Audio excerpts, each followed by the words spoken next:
Hello students, कैसे हो आप सब। उम्मीद है आप सब अच्छे होंगे। बच्चों देखो, क्लास 10th मैथ्स का chapter number 3 pair of linear equation in two variables, इसकी एक वीडियो आई थी जिसमें मैंने आपको सिखाया था 3.1 से पहले जितने एग्जांपल्स थे, जितने कॉन्सेप्ट थे, जितने फॉर्मूलेज थे, जो टेबल थी और जो थ्योरी का पार्ट था वो सब समझाया था। और इंट्रोडक्शन था वो 3.1 का इंट्रोडक्शन। उसमें मतलब अगर आपने वो अच्छे से देखा है तो आप बहुत सारे क्वेश्चंस कर पाओगे। क्यों? क्योंकि बेसिक तो वही था, ठीक है। और मैंने उसके लास्ट में कहा था कि 3.1 का ये इंट्रोडक्शन है, लेकिन जो नेक्स्ट वीडियो आएगी जो कि ये वाली वीडियो है, इसमें 3.1 को सॉल्व करेंगे, ठीक है। तो आज शुरू करते हैं। तो बच्चों देखो 3.1 का फर्स्ट क्वेश्चन देखो, exercise 3 class 10th maths chapter 3 pair of linear equation in two variables की एक्सरसाइज 3.1 का ये एनसीईआरटी सॉल्यूशंस है, ठीक है।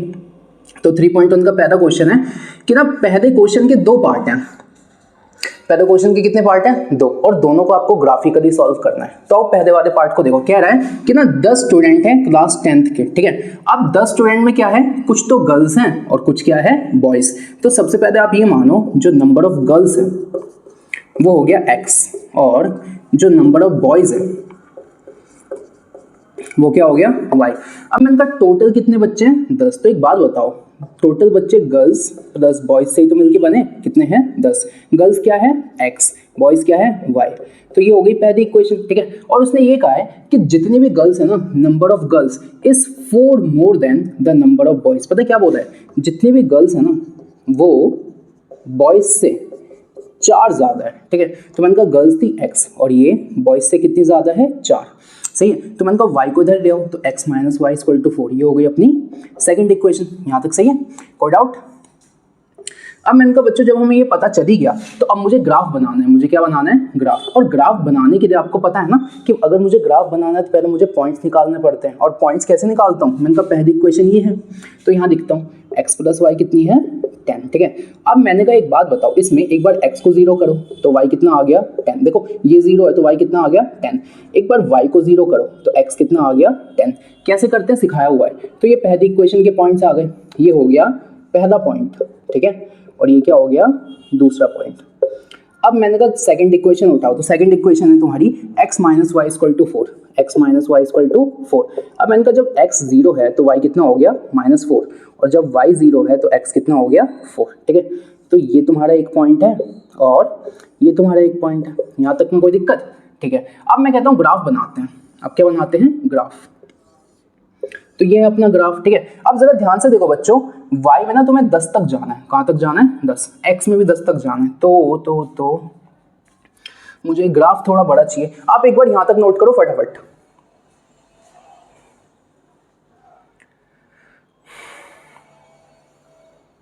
ठीक है, ठीक है। तो ये हो गया, ठीक है। अब मैं कहता हूं इसको मैं यहां लिखता हूं, इस इंफॉर्मेशन को भी इधर ही लिख देता हूं। तो क्या लिखा हुआ है? मैंने क्या लिखा है कि यहाँ लिखता हूँ अच्छे से। इस वाले में मैंने क्या लिखा कि x y, जब x 0 है तो y 10 है, और जब y 0 है तो x कितना है? 10। फिर जो सेकंड इक्वेशन थी ये वाली, इसमें जब मैंने ये बनाया तो x y, जब x 0 था तो y कितना है? -4। और जब y 0 है तो x कितना है? 4, ठीक है। अब मुझे ये जगह चाहिए, यहाँ बनेगा ग्राफ। तो बच्चों देखो अब क्या होगा, अब मैंने कहा ग्राफ बनाते हैं। तो ग्राफ में ना खुद ही देखो, मुझे ना y में मैक्सिमम 10 तक चाहिए और x में भी मैक्सिमम 10 तक चाहिए और इधर -4 तक। तो मैंने कहा ठीक है थोड़ा सा अच्छा बनाऊंगा, x से माइनस में नहीं, ठीक है। तो देखो ऐसे बनाऊंगा ग्राफ। अब देखो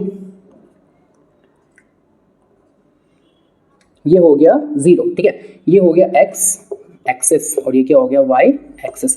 मैंने कहा x में मुझे कहाँ तक चाहिए? 10 तक। तो 10 तक बनाता हूँ। 1 2 3 4 5 6 7 8 9 और 10।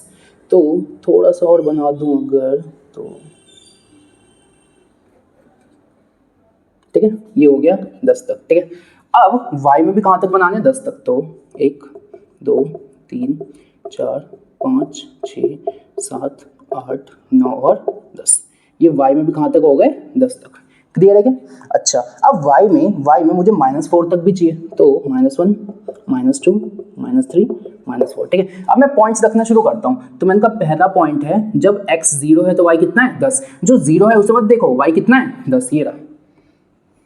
तो ये हो गया पॉइंट नंबर ए, इसका नाम है ए और इसका क्या नाम है बी। अब मैंने कहा y 0 है तो y को मत देखो, x कितना है 10, ये रहा।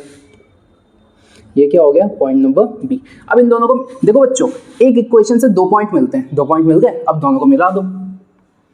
तो कुछ ऐसे देखना, लाइन पे मत जाना, मतलब मेरी ड्राइंग पे मत जाना, सीधी सीधी सी लाइन बनेगी, बन गई, ठीक है। तो ये हो गई लाइन नंबर 1। अब मैंने कहा सेकंड वाला पॉइंट देखो, तो मैंने कहा देखो जब x 0 है तो y कितना है -4, जो 0 है उसे मत देखो, y कितना है -4, ये रहा। तो इसका नाम दे देता हूँ C और इसका नाम क्या होगा D। अब मैंने कहा x है 4, तो x है 4 यहाँ पे, देखा ये वाला पॉइंट है D। अब इन दोनों को मिला दो, मिल गया, ठीक है। कोई दिक्कत है यहाँ तक? कोई दिक्कत? अब मैंने कहा बच्चों देखो, ये थी लाइन नंबर 1, ये थी लाइन नंबर 2। अब आप बोलोगे भैया देखो मुझे ना इनका सॉल्यूशन चाहिए, और याद है पेयर ऑफ लीनियर इक्वेशन हमें 2 लाइंस देती है, तो मैंने कहा ये रही 2 लाइंस। अब ये जो दोनों लाइंस मिली ना, इनमें कितने कॉमन पॉइंट है उतने सॉल्यूशन है। तो मैंने कहा देखो ये रहा कॉमन पॉइंट, ये क्या है कॉमन पॉइंट, ये क्या है तुम्हारा कॉमन पॉइंट, दिख रहा है क्या? दिख रहा है, ये क्या है तुम्हारा कॉमन पॉइंट। अब बच्चों ध्यान से सुनना, ये तो बोर्ड है, लेकिन आपको इसको किस पे बनाना है, ग्राफ पेपर। अब मैं यहाँ पे ग्राफ पेपर कहाँ से लाऊं, तो मैं तो बोर्ड पे समझाऊंगा, लेकिन बात समझो क्या कह रहा हूँ। बात ये है कि ना देखो यहाँ पे ना कुछ गलती हो सकती है। जैसे गलती क्या होगी, जैसे मैंने कहा ये वाला पॉइंट ना मुझे करीब 7 के बराबर दिख रहा है, करीब किसके बराबर दिख रहा है 7 के, और इधर मुझे किसके बराबर दिख रहा है 6 के। लेकिन जब आप इसका आंसर चेक करोगे ना, तो आंसर है ये जो कॉमन पॉइंट है वो कितना है 7,3, 7,3, यानी जो x है वो 7 है और y कितना है 3। अब ऐसा क्यों हो रहा है? ऐसा इसलिए हो रहा है क्योंकि ये मैं बोर्ड पे बना रहा हूँ। अगर मैं यहाँ पे ग्राफ पे अच्छे से बनाता ना, तो जो ये वाला पॉइंट है वो 7,3 ही आता। लेकिन देखो ना, मैंने यहाँ पे डिस्टेंस बड़ी बड़ी दे दी, यहाँ पे छोटी छोटी दे दी, तो यहाँ पे ऐसा है। लेकिन अगर मैं अच्छे से देखूँ तो यहाँ पे 3 आना चाहिए था, यहाँ कितना आना चाहिए था 3। बात समझ रहे हो आप? बात समझ रहे हो? तो आप जब ग्राफ पेपर पे बनाओगे ना, सुनो, जब आप ग्राफ पेपर पे बनाओगे तब आपका एग्जैक्टली जो पॉइंट होगा ना वो 7,3 होगा। लेकिन क्योंकि मुझे यहाँ पे समझाना है, तो मैंने तुम्हें समझा दिया कि बनेगा कैसे। समझ आ गया? तो मैंने कहा पॉइंट क्या हो गया अपना 7,3, ठीक है। तो मैंने कहा 7,3, ये वाला होता है x, ये वाला क्या होता है y। x क्या था, नंबर ऑफ गर्ल्स, वो कितनी है 7, और y क्या था, नंबर ऑफ बॉयज, वो कितने हैं 3। क्या आपको बात समझ आया? बात समझ आया? तो ये पहले क्वेश्चन का आंसर है। अब जरा ध्यान से देखो बच्चों, ये ना इसको सेटिस्फाई करेगी। जो नंबर ऑफ गर्ल्स है वो बॉयज से 4 ज्यादा नहीं है, तो 3 से 7 4 ही तो ज्यादा है। बात समझे? तो मैंने कहा ऐसे करना है क्वेश्चन को। तो यहाँ तक तो एज इट इज जैसे मैंने किया, लेकिन जो ये चीज है ना, ये तुम्हें ग्राफ पे बनाना है, और जब तुम ग्राफ पे बनाओगे ना, तो मेरा यकीन मानो यहाँ पे आपको 7,3 ही मिलेगा। आप चेक कर लेना, ठीक है, ठीक है। और ये आपका आंसर हो गया, ठीक है। पहला क्वेश्चन ऐसे होता है, अब दूसरा करेंगे। अब बच्चों क्वेश्चन नंबर 2 पे चलते हैं। क्वेश्चन नंबर 1 हमने कर लिया, मतलब एक्सरसाइज 3.1 का जो फर्स्ट क्वेश्चन है उसके 2 पार्ट है। तो एक्सरसाइज 3.1 के जो फर्स्ट क्वेश्चन है, फर्स्ट क्वेश्चन का फर्स्ट पार्ट किया, अब फर्स्ट क्वेश्चन का सेकंड पार्ट करवा रहा हूँ। देखो बच्चों, देखो यहाँ जो ग्राफ में आपको अगर प्रॉब्लम लग रही है, तो बच्चों प्रॉब्लम नहीं है, वो ये है कि ना यहाँ पे ग्राफ पेपर नहीं है मेरे पास, इसलिए एग्जैक्ट पॉइंट मेरे को पता नहीं चल पा रहा। लेकिन जब तुम ग्राफ पेपर पे ये पॉइंट्स बनाओगे ना, तो एग्जैक्ट वो 7,3 पे ही कटेगी। बना के देख लेना, ठीक है। सेकंड क्वेश्चन पे आते हैं। क्वेश्चन नंबर 1 का सेकंड पार्ट कह रहा है 5 पेंसिल है और 7 पेन है, और जब इन टोटल का प्राइस होता है तो 50 रुपए। वैसे ही 7 पेंसिल है और 5 पेन है और टोटल का प्राइस है 46, तो एक पेंसिल और एक पेन का कॉस्ट बताओ। तो सबसे पहले सिंपल सा वही कि एक पेंसिल का कॉस्ट x, एक पेन का कॉस्ट y। तो let cost of 1 pencil rupees x, और वही let cost of 1 pen rupees y, ठीक है। अब मैंने कहा देखो 5 पेंसिल है, तो 5 पेंसिल और एक पेंसिल का कॉस्ट क्या है x, 5x, एंड की जगह लगाओ प्लस। 7 पेन है, एक पेन का कॉस्ट y, किसके बराबर हो गया 50 रुपए के। बात क्लियर है क्या? बात क्लियर है? कोई डाउट? चलो ठीक है। अब सेकंड इक्वेशन देखो, सेकंड इक्वेशन है 7 पेंसिल, तो 7 इंटू एक पेंसिल का कॉस्ट ये, फिर उसके बाद है 5 पेन, 5 इंटू एक का ये y, कितने हैं 46, यहाँ हो गया। अब मैंने कहा यहाँ पे बच्चों इसके मैं वो बनाऊंगा, मतलब मेरे को ये चाहिए, ये जो मैं चीज बनाता हूँ ये पता है ना तुम्हें, एक्स वाई वाली, यहाँ पे एक्स वाई की वैल्यूज। तो मैंने कहा देखो एक बार मैं क्या करता हूँ, एक बार ना मैं y को 0 रख देता हूँ, y को क्या रख दिया 0। तो जब मैंने y को 0 रखा तो मैंने कहा देखो 5x प्लस 7 इंटू 0 50, तो ये वाला टर्म क्या हो गया 0, 5x हो गया 50, तो x कितना हो गया 10, ठीक है, तो x कितना आ गया 10, तो एक पॉइंट तो ये हो गया। अच्छा अब मैंने कहा देखो अब क्या करता हूँ, तो मैंने कहा देखो बच्चों अब अगर मैं, अब आप ये बोलोगे भैया देखो आपने ना y को 0 रखा, अब ऐसा करो x को 0 रखो। मैंने कहा बात तो सही है, अब x को 0 रखना चाहिए, लेकिन दिक्कत पता है क्या है, दिक्कत ये है कि जैसे ही मैं x को 0 रखूंगा ना, मैंने कहा ये वाली टर्म 0 और y हो गया 7y हो गया 50, तो y हो गया 50/7। लेकिन बच्चों एक बात बताओ ना, 50/7 ये कट थोड़ी रहा है, तो यानी आंसर पॉइंट में आएगा, और ना मैं पॉइंट में लाना नहीं चाहता, जब तक मेरी बहुत मजबूरी नहीं होगी मैं पॉइंट में नहीं चाहता, ताकि ग्राफ पे ना प्लॉट करने में दिक्कत आती है। तो मैं कहता हूँ क्या कर सकता हूँ, तो मैंने कहा देखो यार अगर मैंने x की वैल्यू 3 दे दी, अब देखना कैसे, तो मैंने कहा x की वैल्यू 3 है तो 5 इंटू 3 प्लस 7y किसके बराबर है 50, 5 3 15 प्लस 7y बराबर है 50 के, ठीक है।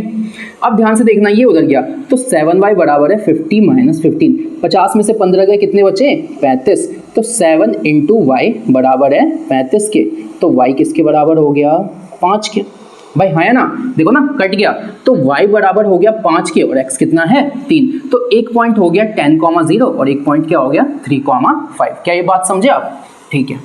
आप चाहो तो बच्चों x को 0 भी रख सकते हो, लेकिन मेरे भाई मैं नहीं चाह रहा कि मैं पॉइंट में आंसर लाऊं, जब तक मेरी बहुत मजबूरी नहीं होगी तब तक तो नहीं चाह रहा, लेकिन अगर बहुत मजबूरी है तो कर देंगे, ठीक है।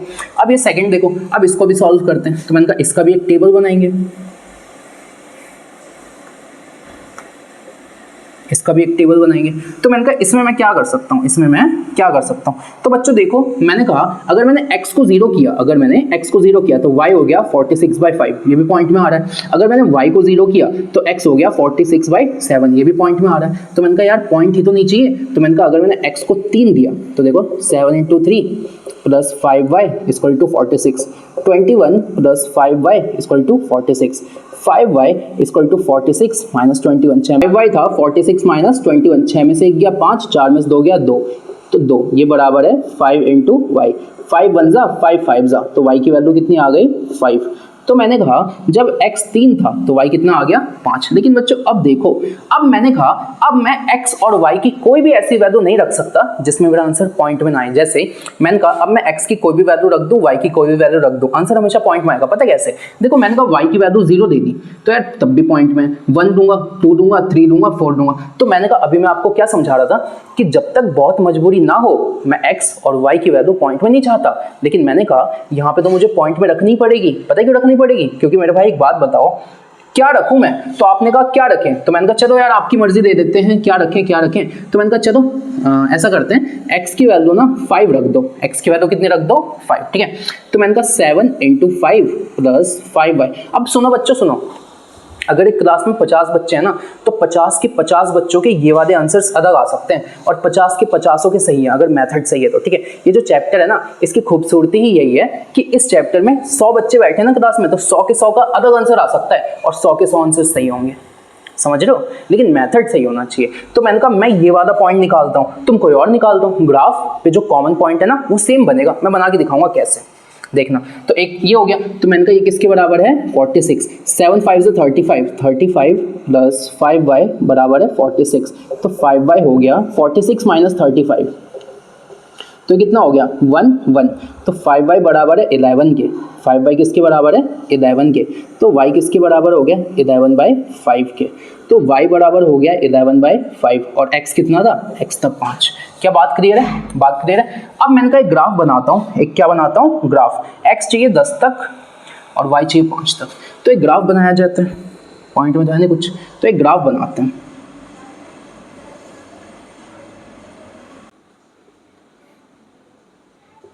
जीरो 1 2 3 4 5 6 7 8 9 और 10, 1 2 3 4 5 6 7 8, -1 -1 -2, ये था x और ये क्या था y, यहाँ तक ठीक है।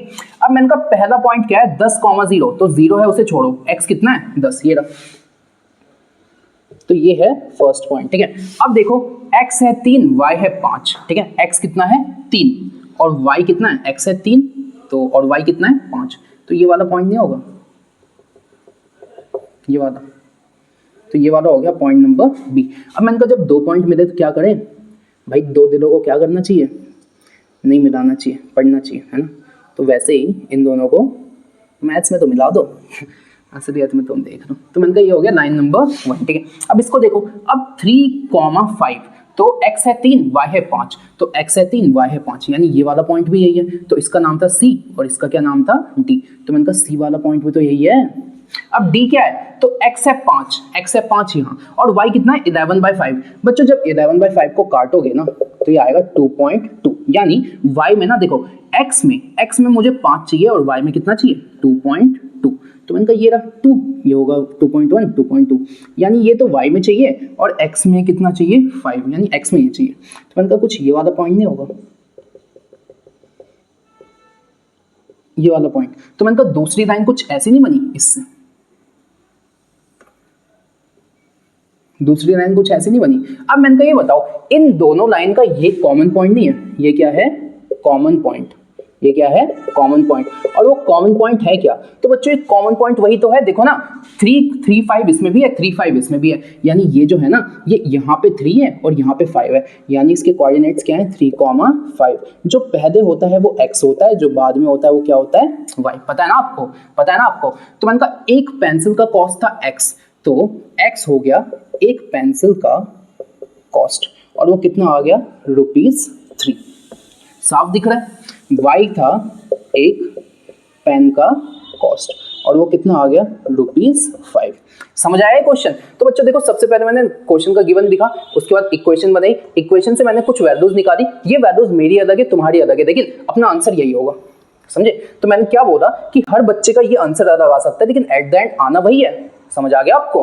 तो अगर आप कोई और पॉइंट्स भी देते हो तो आंसर यही होगा, अगर आपका मेथड सही है तो, ठीक है, इसे नोट करो।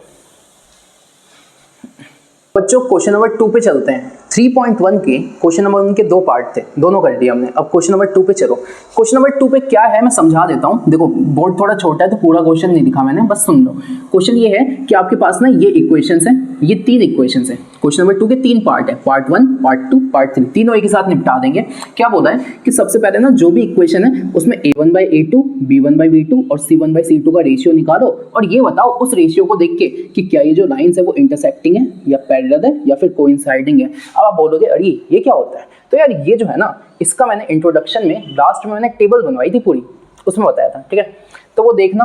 बाकी मैं समझा देता हूँ एक बार। तो मैंने कहा जो फर्स्ट वाली इक्वेशन है ना इसको आप हमेशा किससे कंपेयर करोगे, तो इसको आप कंपेयर करोगे, अगर मैं और अच्छे से लिखूँ तो फर्स्ट वाली को ये क्या लिखा हुआ है 7x + 6y, यहाँ लिख देता हूँ 7x + 6y - 9 = 0।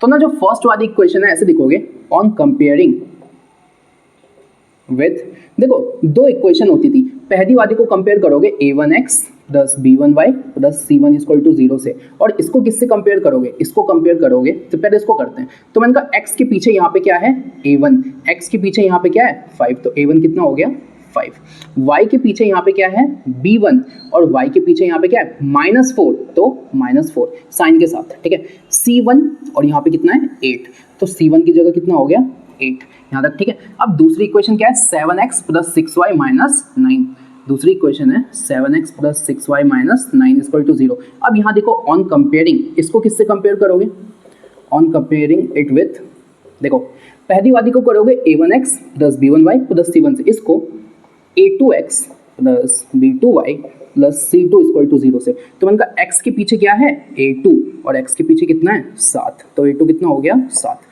y के पीछे क्या है b2 और y के पीछे कितना है 6, तो ये कितना हो गया 6, c2 और यहाँ पे कितना है -9, तो -9, क्लियर है क्या। तो मैंने कहा a1 a2 b1 b2 और c1 c2 आ गए अपने पास। अब मैंने कहा देखो सबसे पहले रेशियोज निकालते हैं, तो मैंने कहा a1/a2 निकालता हूँ, b1/b2 निकालता हूँ, ठीक है। तो मैंने कहा देखो a1/a2 कितना है, a1/a2 है, a1 कितना है 5 और a2 कितना है 7, b1/b2 कितना है, तो b1 है -4 और ये कितना है 6, इसको मैं काटूंगा कितना आ रहा है -2/3। ये बताओ 5/7 और -2/3 बराबर आ रहा है क्या? तो C1/C2 निकालना क्यों है, यहीं पे बोलो ना कि A1/A2 जो है वो बराबर नहीं है B1/B2 के। पता है क्यों? क्योंकि ये है 5/7 और ये कितना है, ये कितना है, देखो अलग अलग हमने निकाला, तो मैंने कहा ये वैल्यू है 5/7, ये है -2/3, आपस में बराबर थोड़ी है। तो A1/A2 is not equal to B1/B2। ये कौन सा केस है? तो ये जो केस होता है ना, ये होता है इंटरसेक्टिंग का। ये कौन सा केस होता है? इंटरसेक्टिंग लाइंस वाला केस होता है।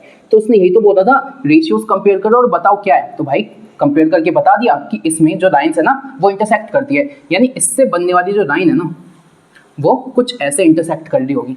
सेकंड क्वेश्चन देखो, क्वेश्चन मिल गया था। अब मैंने कहा इसको फिर से कंपेयर करो किससे, A1x plus B1y plus C1 equal to 0। तो A1 कितना हो गया 9, B1 कितना हो गया 3 और C1 कितना हो गया 12। ठीक है, इसको किससे कंपेयर करोगे, A2x plus B2y plus C2 equal to 0। तो A2 कितना हो गया 18, B2 कितना हो गया 6 और C2 कितना हो गया 24। ठीक है, अब A1/A2, B1/B2, C1/C2 निकालते हैं। तो A1 कितना है 9, ये कितना है 18 और B1 कितना है 3, ये कितना है 6, C1 है 12, ये कितना है 24। 9 1 जा 9 2 जा 3 1 जा 3 2 जा। तो अगर मैं काट के यहाँ देखूँ तो इसकी वैल्यू कितनी है 1/2 और इसको अगर मैं काट के देखूँ तो इसकी वैल्यू भी कितनी है 1/2 और ये भी कितनी बार में कट रहा है 1/2। तो मैंने कहा तीनों आपस में बराबर हैं, तो मैंने कहा A1/A2 is equal to B1/B2 is equal to C1/C2। ये कौन सा केस था, ये वो केस था जब जो लाइन्स है ना, जब जो लाइन्स है वो एक दूसरे के ऊपर लाई करती है, यानी कोइंसाइडिंग। ये कौन सा केस था, कोइंसिडेंट लाइन का। ठीक है, इंट्रोडक्शन में समझाया था तो ये हो गया, यानी एक लाइन ये है और इसी के ऊपर जस्ट दूसरी लाइन ये है। ठीक है, अब यहाँ थर्ड वाले को देखो तो इसको कंपेयर करेंगे A1x plus B1y plus C1 equal to 0। तो A1 कितना हो गया 6, B1 कितना हो गया -3 और C1 कितना हो गया 10। इसको किससे, A2x plus B2y plus C2 equal to 0। तो A2 कितना हो गया 2, B2 कितना हो गया, तो यार B2 देखो ना इसके पीछे कुछ नहीं है, क्या है -1 और C2 कितना हो गया 9। बात क्लियर है, कोई दिक्कत? अब A1/A2 निकालते हैं और B1/B2 निकालते हैं और C1/C2। तो मैंने कहा A1 कितना है 6 और ये कितना है 2, कट के कितना आ गया 3। B1 कितना है -3 और ये कितना है -1, ये भी कट के कितना आ गया 3। C1/C2 देखो तो C1 है 10 और ये है 9, तो ये आ रहा है 10/9। तो मैंने कहा ये दोनों तो आपस में बराबर हैं, बट ये आपस में बराबर नहीं है। ये क्या था, तो A1/A2 बराबर तो है B1/B2 के, लेकिन ये C1/C2 के बराबर नहीं है। तो ये कौन सा केस था, इस केस में जो लाइंस होती है ना वो पैरेलल होती है। लाइंस कैसी होती है, पैरेलल। तो ये कौन सा केस था, पैरेलल लाइंस वाला केस। क्लियर है, ये तीनों क्वेश्चन हो गए, फटाफट नोट करो। क्वेश्चन नंबर 3 पे चलते हैं। ठीक है, क्वेश्चन नंबर 3 देखो क्या बोला है, वही A1/A2, B1/B2 और C1/C2 को कंपेयर करो और ये बताओ कि ये जो इक्वेशंस हैं ये कंसिस्टेंट हैं कि कंसिस्टेंट नहीं है, यानी इनकंसिस्टेंट है। तो बच्चों जब जब सॉल्यूशन मिल जाता है तब तब कंसिस्टेंट है और जब जब सॉल्यूशन नहीं मिलता इनकंसिस्टेंट है। यही बताया था मैंने इंट्रोडक्शन में। तो देखो इसको करते हो तो यहाँ से इसको किससे कंपेयर करोगे, A1x प्लस B1y। अब देखो बच्चों आप चाहो तो ना इसको इधर ला सकते हो या फिर इसको इससे कंपेयर करो, इक्वल टू C1।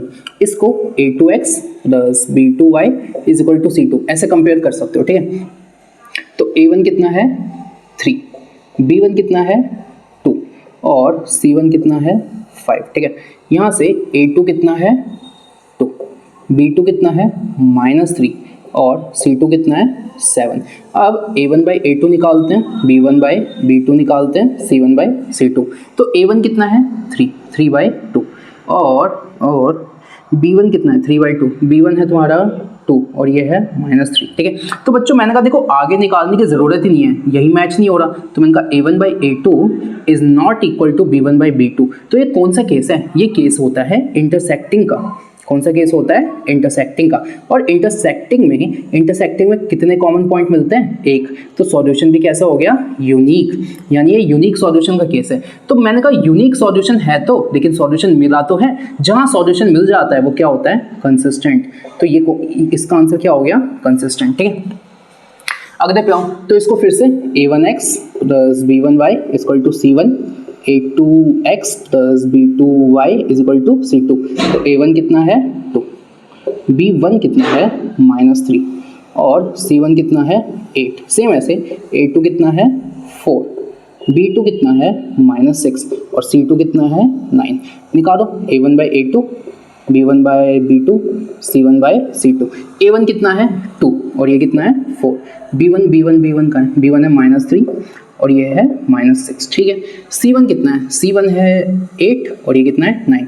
इससे ये कटा, इससे ये कटा, इससे ये कटा, ये आ गया 1/2, ये आ गया 1/2, ये आ गया 8/9। तो a1 by a2 b1 by b2 के तो बराबर है, लेकिन ये c1 बाई c2 के बराबर नहीं है। तो ये कौन सा केस है, ये पैरेलल का केस है। किसका केस है, पैरेलल का। और बच्चों पैरेलल लाइंस में कोई कॉमन पॉइंट नहीं मिलता, तो अगर कोई कॉमन पॉइंट ही नहीं मिला तो सॉल्यूशन कहाँ से मिलेगा, और अगर कोई सॉल्यूशन ही नहीं है तो जहां सॉल्यूशन नहीं है वो इनकंसिस्टेंट का केस है। तो पैरेलल है ना, इस वजह से मैंने कहा ये कौन सा केस हो गया, इनकंसिस्टेंट का। समझ आया आपको, समझ आया। अब इस पे तो सेम ऐसे ही मैंने कहा a1 कितना होगा यार, यहीं से बता दो ना, 3/2 दिख रहा है। b1 कितना होगा 5/3 और c1 कितना होगा 7 उस तरफ। a2 कितना होगा 9, b2 कितना होगा -10, c2 कितना होगा 14। हो गया। अब a1 बाई a2 करो, b1 बाई b2 करो और c1 बाई c2 करो। तो a1 3/2 और ये देखो। अब बच्चों यहाँ पे ना अगर आपको इसमें दिक्कत है तो a1 की वैल्यू कितनी है 3/2, ठीक है। और अब नीचे आएगा ना a2, नीचे आएगा a2 तो असल में यहाँ आना चाहिए था भाई, a2 तो नीचे आना चाहिए था ना। लेकिन इसके लिए मैं आपको एक छोटा सा तरीका बताता हूँ ताकि कंफ्यूज ना हो। जब भी फ्रैक्शन वाला हो ना तो जो नीचे वाला हो ना, नीचे वाले उसके मल्टीप्लाई में लिख दो इसको, तो नीचे वाले के मल्टीप्लाई में लिख दिया। तो a1 बाई a2 इतना है, b1 कितना है, b1 है 5/3, तो नीचे वाले के मल्टीप्लाई में इसको लिख दो, क्या हो गया -10। c1 कितना है 7 और ये कितना है 14। अब देखो 3 1 जा 3, 3 3 जा 9 और ये हो गया 1/6। 5 1 जा 5 2 जा, ये हो गया -1/6 और ये हो गया 1/2। अब मैंने कहा देखो, अब आप बोलोगे भैया बराबर ही तो है, साइन का फर्क है। तो भाई साइन का फर्क है लेकिन फर्क तो है, तो ये बराबर नहीं है। तो मैंने कहा a1 by a2 is not equal to b1 by b2। आगे देखना ही नहीं है। जब a1 by a2 is not equal to b1 by b2 तो ये इंटरसेक्टिंग का केस है। किसका केस है, इंटरसेक्टिंग। और इंटरसेक्टिंग जो होता है ना, इंटरसेक्टिंग, उसमें हमें यूनिक सॉल्यूशन मिलता है। तो मैंने कहा यार यूनिक विनिक तो ठीक है, लेकिन सॉल्यूशन मिला है, हाँ है ना। तो आपने कहा सॉल्यूशन तो मिला है, तो अगर सॉल्यूशन मिला है तो ये कौन सा केस हो गया, कंसिस्टेंट। समझ आया क्या, समझ आया क्या। ऐसे देखो, तो मैंने कहा यहाँ से a1 कितना है 5, b1 कितना है -3 और c1 कितना है 11। सेम यहीं से अगर मैं यहीं लिख दूँ तो a2 कितना है -10, b2 कितना है 6 और c2 कितना है -22। तो मैंने कहा a1 by a2, b1 by b2, c1 by c2। 5/-10, 5/-10, b1 कितना है -3 बाई b2 कितना है 6 और ये है 11/22। तो मैंने कहा देखो इससे ये कटा, तो मैंने कहा ये हो गया 1/-2, इससे ये कटा तो ये हो गया -1/2 और ये हो गया 1/2। बात ठीक है। अब मैंने कहा देखो माइनस को नीचे देखो ऊपर देखो, मेरी मर्जी। तो मैंने कहा ये दोनों तो आपस में बराबर है, बट ये आपस में बराबर नहीं है। क्यों, क्योंकि माइनस नहीं है। तो मैंने कहा a1 by a2 is equal to b1 by b2 but it is not equal to c1 by c2। ये कौन सा केस है, ये वो केस है जब जो लाइन्स है ना वो पैरेलल हो जाती है। लाइन्स कैसी हो जाती है, पैरेलल। और जो पैरेलल लाइन्स है उनमें कोई सॉल्यूशन नहीं होता, उसमें कोई सॉल्यूशन नहीं होता। तो मैंने कहा जहां सॉल्यूशन मिलता है वो कंसिस्टेंट, लेकिन जहां सॉल्यूशन नहीं मिलता वो क्या है, इनकंसिस्टेंट। तो ये वादे का आंसर क्या हो गया, इनकंसिस्टेंट। ठीक है, नोट करो फटाफट।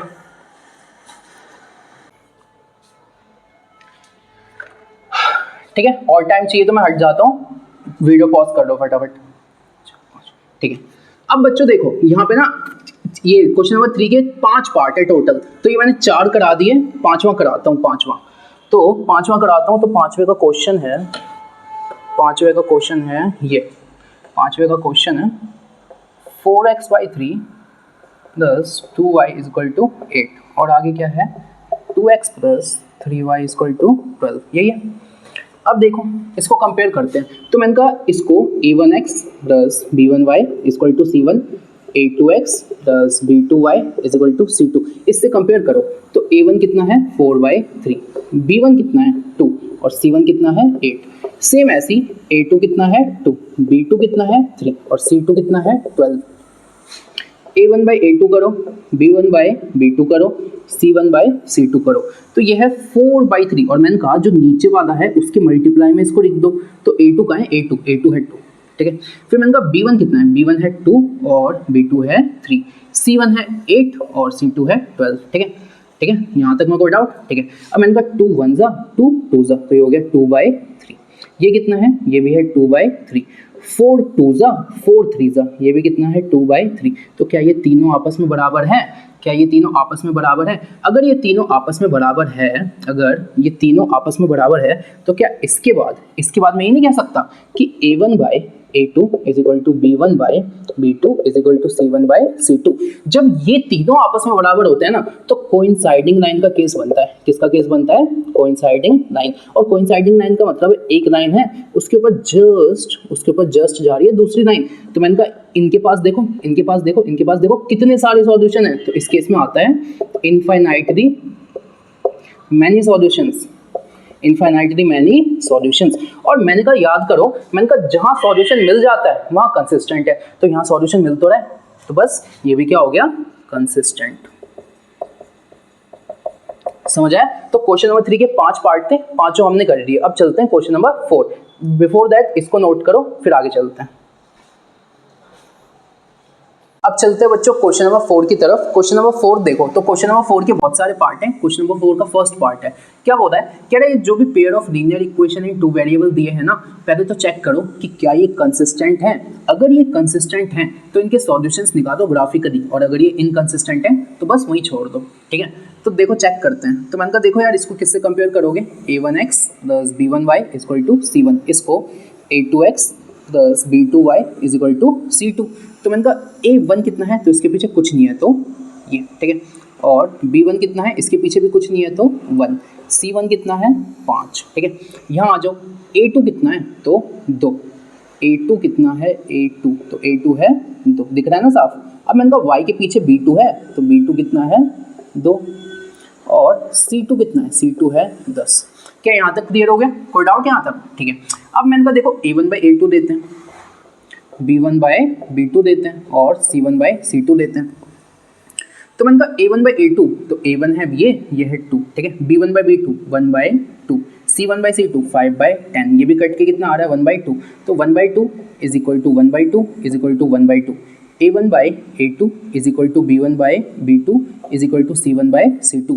ये तीनों बराबर हैं, तो ये कौन सा केस हो गया, कोइंसाइडिंग का। और जो कोइंसाइडिंग होता है ना, कोइंसाइडिंग वो कैसा होता है, कंसिस्टेंट। कैसा केस होता है, कंसिस्टेंट। तो उसने कहा अगर कंसिस्टेंट है तो ना इसके सॉल्यूशंस निकालो ग्राफ पे। इसके सॉल्यूशंस कैसे निकालो, ग्राफ पे, ठीक है। तो इसके सॉल्यूशंस निकालने ग्राफ पे, तो सबसे पहले देखो फर्स्ट इक्वेशन क्या है, अब कंसिस्टेंट तो है, अब निकालना पड़ेगा। तो ये था स्टेप 1, सबसे पहले ये चेक करना था। अब स्टेप 2 देखो, स्टेप टू सबसे पहले तो ये वाला देखो, तो क्या दिखा है, 1x plus 1y equal to 5। और यहाँ पे सेकंड इक्वेशन क्या है, 2x plus 2y equal to 10। बच्चों देखो मुझे साफ दिख रहा है कि अगर मैं यहाँ से 2 कॉमन दे दूँ तो यही वाली इक्वेशन बनेगी, लेकिन फिर भी तुम लोग देख लो। तो मैंने कहा देखो यहाँ पे एक टेबल बनाया जाए, और यहाँ पे भी एक टेबल बनाया जाए। ये हो गया x y, ये हो गया x y, ठीक है। अब मैंने कहा देखो ना, x 0 दूंगा तो y कितना आ गया, 5। और जब y 0 दूंगा तो x कितना आ गया, 5। तो जब x 0 तो y 5, और जब y 0 तो x 5, ठीक है। अब यहाँ देख लो, यहाँ तो मैंने कहा सबसे पहले तो 2 कॉमन दे दो, और ये हो गया x plus y equal to 10। ये यहाँ से कटा तो x प्लस वाई कितना हो गया, 5। सेम ऐसा x 0 तो y 5, और y 0 तो x 5। यहाँ तक ठीक है। अब ग्राफ बनाते हैं, तो ग्राफ बना दो।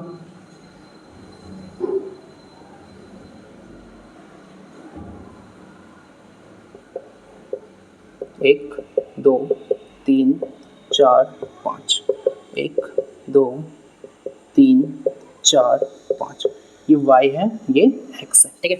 अब मैंने कहा देखो पहला पॉइंट देखो, तो 0 x 0 है, y 5 है, तो y 5 कहाँ होता है, यहाँ। तो ये हो गया फर्स्ट पॉइंट, ठीक है। फिर एक बार x 5 है, x 5 कहाँ पे है, यहाँ। तो ये हो गया सेकंड पॉइंट। दोनों को जोड़ दो, जोड़ दिया। तो ये हो गया लाइन नंबर 1। अब लाइन नंबर 2 देखो, तो x 0 है तो y कितना है 5, तो y 5 यही है, यानी c पॉइंट भी यही है ना, ये c है ये d है, और x 5 है तो x 5 यहाँ है, यानी d पॉइंट भी यही है। तो वापस इन्हें जोड़ो, समझ गए ना, एक के ऊपर दूसरी है, समझ गए। तो ये क्या हो गया लाइन नंबर 2। तो मैंने कहा ये दोनों लाइंस आपस में क्या कर रहे हैं, तो आप लिखोगे लाइन 1 एंड लाइन 2 क्या कर रहे हैं, कोइंसाइड कर रहे हैं। क्या कर रहे हैं, कोइंसाइड। अब अगर ये कोइंसाइड कर रहे हैं, अगर ये कोइंसाइड करते हैं तो अब क्या कर सकते हो, अगर ये कोइंसाइड करते हैं तो भाई इनके कितने सॉल्यूशन होंगे, इनफाइनाइटली मैनी सॉल्यूशंस, ठीक है, इनफाइनाइटली मैनी सॉल्यूशंस। लेकिन कभी आपसे पूछे कि इसके बहुत सारे सॉल्यूशंस तो होंगे लेकिन आपको सॉल्यूशन तो बताओ, तो मैंने कहा देखो इस लाइन पे आने वाली जितने भी पॉइंट्स है ना वो सब इसके सॉल्यूशन होंगे। तो क्या इस लाइन पे ये वाला पॉइंट आया है, तो ये पॉइंट क्या था, तो ये x में 0 था और y में कितना था 5। ये क्या था, तो ये x में 5 था, y में कितना था 0। तो इसके इस ग्राफ के क्या क्या सॉल्यूशन हुए, तो मैंने कहा x y। तो मैंने कहा जब x 0 है तो y 5 है, ये एक सॉल्यूशन हुआ, ये इसका एक क्या हुआ सॉल्यूशन। दूसरा भी चाहिए तो लो भाई, जब x 5 है तो y 0 है, ये भी इसका क्या हो गया सॉल्यूशन, ठीक है। भले ही आपको यहाँ पे छोड़ देना था, लेकिन अगर आगे पूछे कि चलो इनफाइनाइट सॉल्यूशन तो है, तुम तो बताओ कुछ सॉल्यूशन। मैंने कहा ये देखो इस लाइन पे जितने पॉइंट है सब सॉल्यूशन है, तो मैंने कहा ये और ये भी तो इस लाइन पे है, तो ये भी सॉल्यूशन है, ठीक है। ये था पहला क्वेश्चन। अब दूसरे पे करते हैं, नोट करो इससे। क्वेश्चन नंबर 4 का सेकंड पार्ट देखते हैं। क्वेश्चन नंबर 4 का सेकंड, देखो इसमें भी वही करना है कि बताओ भाई अगर कंसिस्टेंट है तब ग्राफ बनाना, नहीं तो मत बनाओ। तो मैंने कहा इसको किससे कंपेयर करोगे, a1x plus b1y is equal to c1, इसको a2x plus b2y is equal to c2। तो मैंने कहा a1 देखो 1 1, तो a1 हो गया 1, b1 कितना हो गया -1 और c1 कितना हो गया 8। देखो y के पीछे b1 था, y के पीछे -1 था, तो ये हो गया -1, ठीक है। अब यहाँ देखो, यहाँ तो मैंने कहा a2 कितना हो गया 3, b2 कितना हो गया -3 और c2 कितना हो गया 16, दिख रहा है क्या। अब मैं कहता हूँ a1 बाई a2 निकालो, b1 बाई b2 निकालो और c1 बाई c2। तो ये है 1, ये है 3, अच्छा ये है -1, ये है -3, और ये क्या है, ये है 8, ये है 16, तो ये भी कट के 1/2, तो ये हो गया इससे ये कटा। तो 1/3 जो है वो 1/3 के तो बराबर है, लेकिन ये 1/2 के बराबर थोड़ी है। तो यहाँ से मैंने क्या बोला, इसके आगे मैंने क्या किया, इसके आगे मैंने क्या बोला, a1/a2 बराबर तो है b1/b2 के, लेकिन ये दोनों ना c1/c2 के बराबर नहीं है। तो मैंने कहा ये कौन सा केस है बच्चों, ये जो केस है ना ये पैरेलल लाइन का केस है। किसका केस है, पैरेलल लाइंस का। और जो पैरेलल लाइंस होती है ना उसमें कोई सॉल्यूशन नहीं मिलता, पैरेलल लाइंस में कोई सॉल्यूशन नहीं मिलता। तो मैंने कहा जहां सॉल्यूशन मिलता है उसे कंसिस्टेंट कहता हूं, लेकिन जहां सॉल्यूशन नहीं मिलेगा उसे क्या बोलूंगा, इनकंसिस्टेंट। यानी ये जो हुआ है ये कैसा आ गया, इनकंसिस्टेंट। और क्योंकि ये इनकंसिस्टेंट आ गया तो क्या मुझे यहाँ ग्राफ बनाना है, नहीं बनाना। क्यों, क्योंकि क्वेश्चन ने कहा है अगर कंसिस्टेंट है तो बनाओ, नहीं तो मत बनाओ, ठीक है। तो सेकंड वाला इनकंसिस्टेंट हमने प्रूफ कर दिया, तो इसकी ग्राफ बनाने की जरूरत ही नहीं है, ठीक है। इसे नोट करो। क्वेश्चन नंबर 4 के थर्ड पार्ट को देखेंगे। क्वेश्चन नंबर 4 का थर्ड पार्ट देखो, इसे सॉल्व करो तो वापस वही है, इसको किससे कंपेयर करोगे, इस वाले को a1x प्लस b1y। अब देखो ये इस तरफ है ना तो प्लस c1 से कंपेयर करो, a2x प्लस b2y इस तरफ है ना तो प्लस c2 से कंपेयर करो। तो मैंने कहा a1 कितना है, a1 है 2, b1 कितना है, तो देखो y के पीछे कुछ नहीं है तो 1, तो b1 कितना है 1 और c1 कितना है -6, दिख रहा है क्या। यहाँ देखो a2 कितना है 4, b2 कितना है -2 और c2 कितना है c2, तो c2 कहाँ गया, c2 है -4, ये रहा। अब a1/a2, b1/b2 और c1/c2 ये निकालो। तो ये है 2, ये है 4, ये है 1, ये है -2, ये कितना है -2, ठीक है। और c1 कितना है -6 -4, तो मैंने कहा 1/2, ये है -1/2 और ये क्या है 3/2, ये कितना है 3/2। तो मैंने कहा ये आपस में बराबर नहीं है, तो आगे देखना ही नहीं है। तो मैंने कहा a1/a2 is not equal to b1/b2। ये कौन सा केस है, इंटरसेक्टिंग का केस है। किसका केस है, इंटरसेक्टिंग। और इंटरसेक्टिंग में मुझे ना यूनिक सॉल्यूशन मिलता है। क्या मिलता है, यूनिक सॉल्यूशन। और जहां सॉल्यूशन मिलता है वो कैसा होता है, कंसिस्टेंट। यानी ये वाला क्वेश्चन कैसा है, कंसिस्टेंट। अब क्योंकि ये कंसिस्टेंट है तो इसका ग्राफ भी तो बनाना पड़ेगा, तो ग्राफ बनाते हैं। ठीक है। तो ग्राफ बनाने के लिए सबसे पहले इक्वेशन लिखो 2x प्लस 1y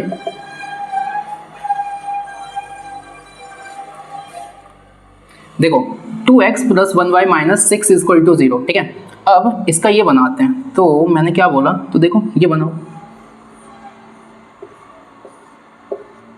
तो मैंने कहा जब x 0 है, जब x 0 है तो ये क्या हो गया 1y माइनस 6 इक्वल टू 0। तो y कितना हो गया 6। तो जब x 0 है तो y कितना है 6। अब y को 0 कर दो, तो y को क्या कर दिया 0। तो ये वाला टर्म क्या हो गया 0। तो ये क्या बचा 2x minus 6 equal to 0। 2x is equal to 6। तो x कितना आ गया 3। x कितना आ गया 3। तो एक पॉइंट हो गया ये, एक पॉइंट क्या हो गया ये। ठीक है, अब उसके बाद इसके तो पॉइंट आ गए, इसके भी तो निकालो। तो इसके भी निकाल देते हैं। इसके कितने हैं, तो ये है 4x minus 2y minus 4 equal to 0। ठीक है, यहाँ पे ये बना देता हूँ इसके लिए x y। अब मैंने कहा देखो जब x 0 था तो ये वाला टर्म क्या हो गया 0। तो minus 2y equal to 4, y कितना हो गया माइनस 2, ये कितना हो गया माइनस 2। ठीक है, अब एक बार आप क्या करो y को 0 करो। तो यहाँ पे आपने x को 0 किया था और यहाँ पे किसको 0 करोगे y को। तो जब आपने y को 0 किया तो ये वाला टर्म 0 हो गया, 4x माइनस 4 बचा। क्या बचा 4x minus 4 0। 4x is equal to 4। तो x कितना आ गया 1। इस केस में x कितना आ गया 1। ठीक है, अब अगर तुम्हें ग्राफ बनाना है तो तुम्हें x 3 तक चाहिए, y 6 तक चाहिए। ठीक है, तो ऐसे बना लो, x तो माइनस में चाहिए नहीं बस।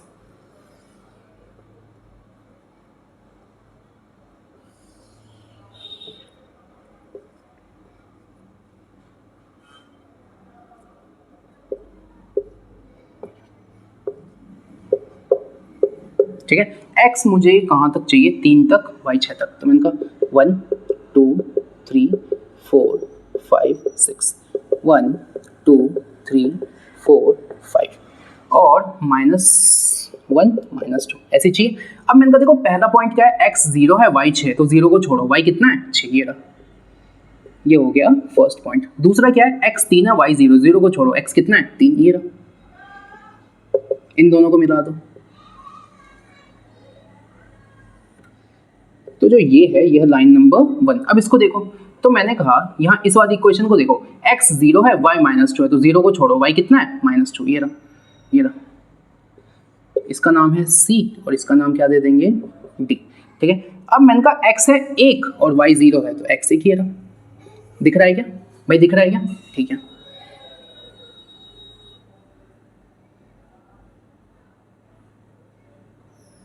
ठीक है, तो मान लो ये लाइन ऐसे कटी है। तो अगर आप इसका एक कॉमन पॉइंट देखेंगे तो ये जो कॉमन पॉइंट है वो कितना है 2, 2।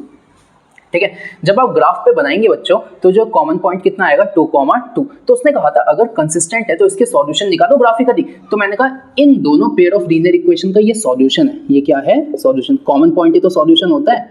तो सॉल्यूशन आ गया, तो 2, 2 पहला वाला x होता है, दूसरा वाला क्या होता है y। तो x की वैल्यू 2 है और y की वैल्यू भी कितनी है 2। ठीक है, तो ये थर्ड वाले का क्या हो गया, मतलब क्वेश्चन नंबर 4 के थर्ड पार्ट का क्या हो गया आंसर। ठीक है, सबसे पहले तो हमने ये प्रूफ कर दिया कि कंसिस्टेंट है। उसके बाद मैंने वैल्यूज निकाली, वैल्यूज से मैंने ग्राफ बनाया और मैंने कहा दो इक्वेशन से बनेगी 2 लाइन, उनका जो कॉमन पॉइंट होता है वही तो आंसर होता है। तो निकाल दिया कॉमन पॉइंट। ठीक है, देखो बच्चों क्वेश्चन नंबर 4 का फोर्थ पार्ट देखो। क्वेश्चन नंबर 4 का फोर्थ पार्ट, वही अगर कंसिस्टेंट है तो ग्राफ बनाएंगे, नहीं तो नहीं बनाएंगे। तो इसको किससे कंपेयर करोगे, a1x plus b1y plus c1 is equal to 0। इसको a2x plus b2y plus c2 is equal to 0। ठीक है, तो मैंने कहा a1 कितना है 2, a1 कितना है a1 कितना है 2, b1 कितना है